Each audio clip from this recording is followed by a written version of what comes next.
Now, I have to admit, some of you might be saying to yourself, Sharlene, this is great, but how am I going to get this done? I have a job, I have a whole bunch of things that I'm trying to do. How do I get this done? Well, start by getting some buy in from your management team. And don't wait until a policy needs to be updated. In fact, it could make more sense to pitch this idea when you don't have a policy that needs to be updated. You know, think about talking with your senior leaders about there's a lot going on and you know that we're going to eventually have to do this. Let's put the steps in place now and get comfortable with it so we're not learning a new process and revising policies at the same time.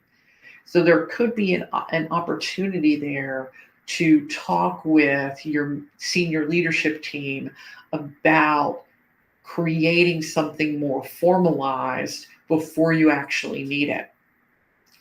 Another opportunity to do that might be during a debrief.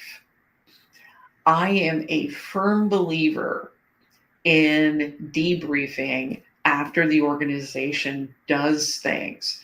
So, after hiring, after, I mentioned hurricane season, after those things, you can do a quick debrief to just recap the activity. And it doesn't need to be long. It doesn't need to be elaborate. I subscribe to a 2-question debrief. The first question is, what did we do well? And you should always ask that question first, because people have a tendency to immediately go to the negative and all the things that they want to change. But what did we do well? Because the organization will have things that they did really, really well. So highlight those. And then the second question is, what would you do differently next time?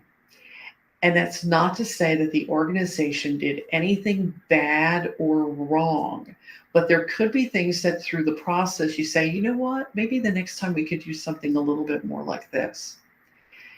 That's a perfect opportunity to look at that conversation and compare it to your policy and say, do we want to incorporate this in our policy? Do we want to have a process in place that we can take these learnings, we can take this conversation and bring it into what we're going to do so that it just simply doesn't get lost for the future?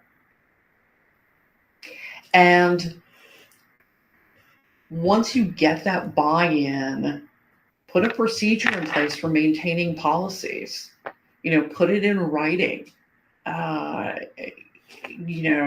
Just it doesn't have to. Don't make it pages.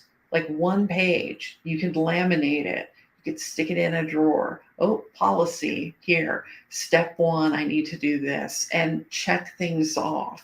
I'm a big fan of checklists. I think checklists provide a valuable piece of the process. So get a process in place that says, this is what we're going to do. That way you don't miss a step. And honestly, and if you're not around, another member of the team can do this for you. Say, I want you to start this process. You take step number 1. And after step number 1, come back to me. But it allows you to get the organization consistently applying the same standard when it comes to policy review. This could also be a great way to help your operational managers. They have policies and procedures that they do that don't have anything to do with human resources, but they often have to do with safety and customer data and other things. And knowing that they're creating policy The same way that you're creating policy can be very comforting to the organization. It gets back to Anne's comment earlier about that peace of mind. It can be very comforting to the organization to know that everybody's doing things the same way.